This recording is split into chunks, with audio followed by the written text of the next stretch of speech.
When you get in your car, do you think about years of research and development of parts that went into the amazing technology we have today?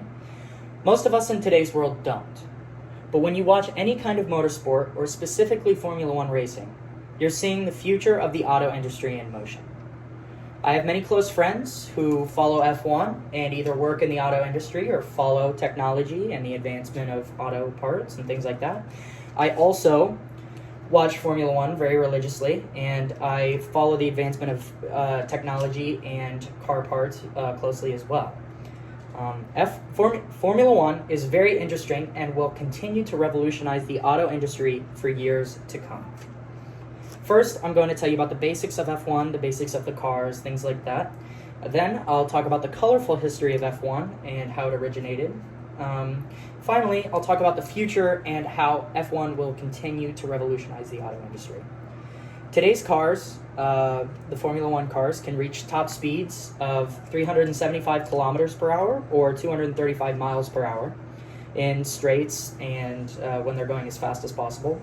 But they can get down to 60 kilometers per hour or 20 miles per hour in around corners, hairpin curves, and chicanes and things like that. So it's very interesting how they can go from such high speeds, like basically the fastest speeds that a car can go in today's world, down to extremely slow speeds, going around corners and things like that.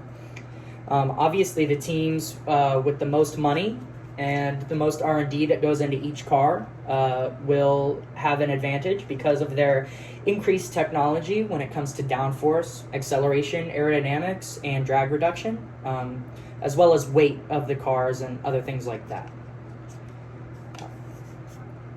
And while today's F1 cars are exciting to watch, obviously auto tech has come a long way since the sport started, and now I'm going to tell you about the history of F1 and how it originated.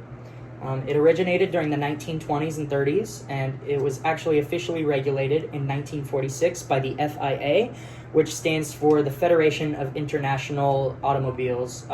It's a French organization, International de l'Automobile. And in the 1940s, the cars could only hit about 109 miles per hour, which most commercial cars today can reach pretty easily.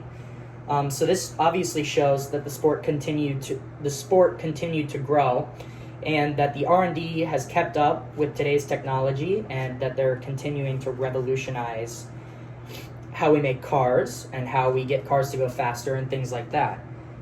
This leads me to my next point, the future and the research that goes into F1 and how it will continue to affect the auto industry. The first thing is that Formula One companies, as well as commercial car companies, are using 3D printing to change how engineers can make car parts. This affects commercial cars because cars can be lighter, safer, cheaper, and more reliable, as well as spare parts being extremely more affordable for people who may need them. The other thing is something called KERS, and it stands for Kinetic Energy Reduction System, I believe. And this is used to harness the kinetic energy from brakes and put it back into the cars. This is actually being used in city buses to harness the energy from the brakes when city buses are braking to put it back into the buses. And this is making cities very much greener, and it's affecting green cities all over the world. So overall, F1 is very interesting, and it has continued and will continue to revolutionize the auto industry. I told you about the basics of F1 today and the basics of the cars. I talked about the future of F1, and I also talked about the history and how far we've come so far from F1.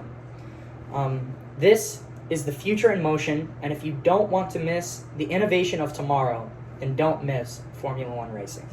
Thank you.